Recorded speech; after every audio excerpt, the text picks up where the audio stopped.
Assalamualaikum warahmatullahi wabarakatuh. Apa kabar semuanya? Perkenalkan, nama saya Yusril Ija Mahendra dengan NIM C19832070019, Prodi Pendidikan Teknologi Informasi Universitas Muhammadiyah Tasikmalaya. Untuk memenuhi salah satu tugas UTS dari mata kuliah dan perencanaan pembelajaran TIK, jadi pada kali ini saya akan membawakan materi pengembangan materi kurikulum. Dalam proses untuk menjadi seorang guru yang baik, maka diperlukan beberapa kemampuan yang harus dimiliki seorang guru yang baik. Salah satunya adalah dengan membuat kurikulum tidak berhenti di situ saja. Di dalam kurikulum itu ada penyiapan materi yang harus sesuai dengan kebutuhan siswa kita.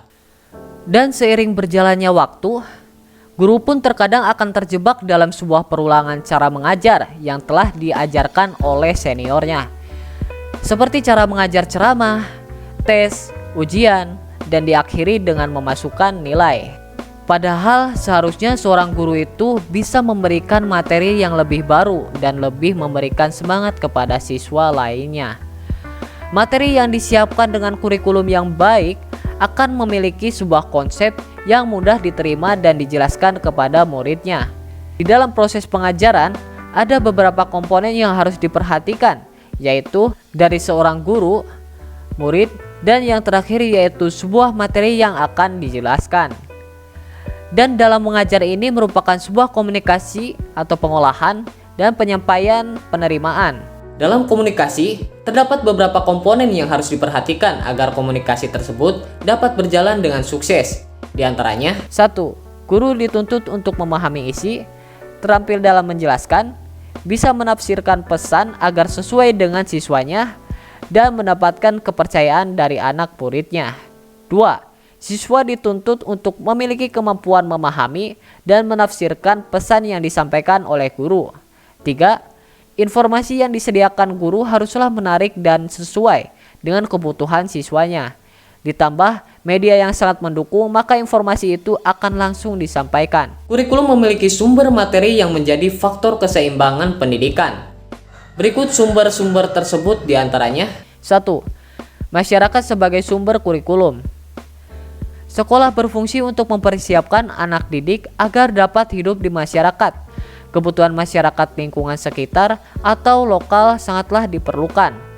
Oleh sebab itu, setiap daerah memiliki kebutuhan dan karakteristik yang berbeda, baik dilihat dari sudut pandang geografis, budaya, dan adat istiadat maupun potensi daerah tersebut. Dilihat dari keadaan geografis, setiap daerah memiliki perbedaan.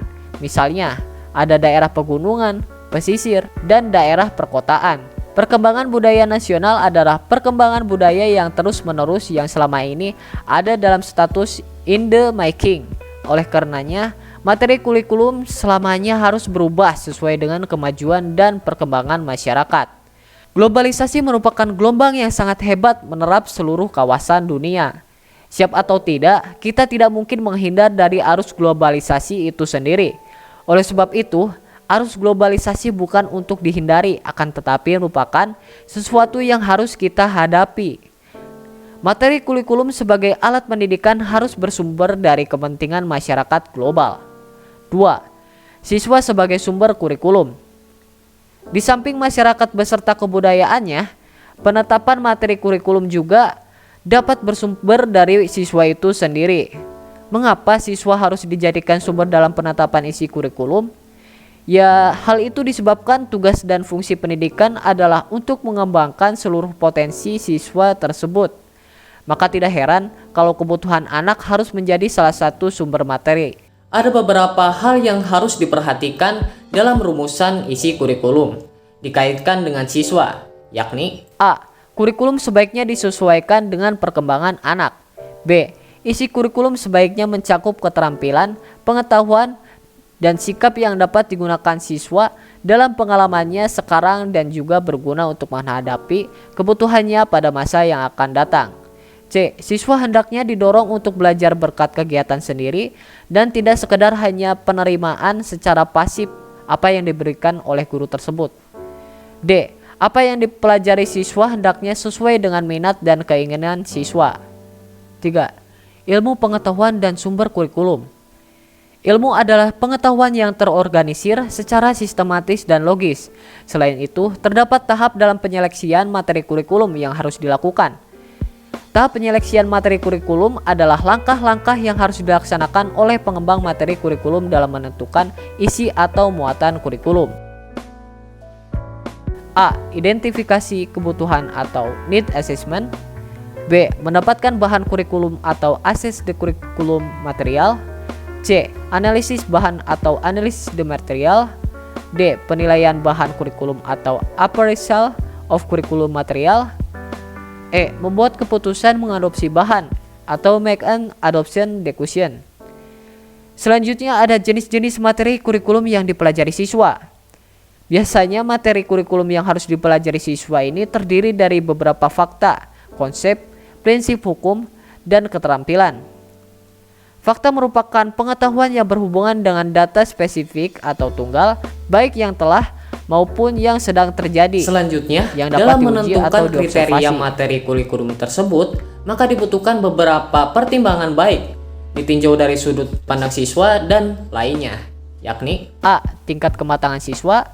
B. Tingkat kematangan akan sejalan dengan tingkat perkembangan psikologi anak. C. Tingkat pengalaman anak. D.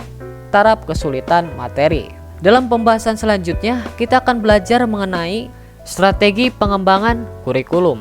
Oke, mungkin itu saja untuk pembahasan kali ini. Sekurang-kurangnya mohon maaf bila ada kesalahan dan kekurangan informasi yang saya sampaikan. Dan untuk itu, saya pamit undur diri. Wabillahi taufiq wal hidayah. Wassalamualaikum warahmatullahi wabarakatuh.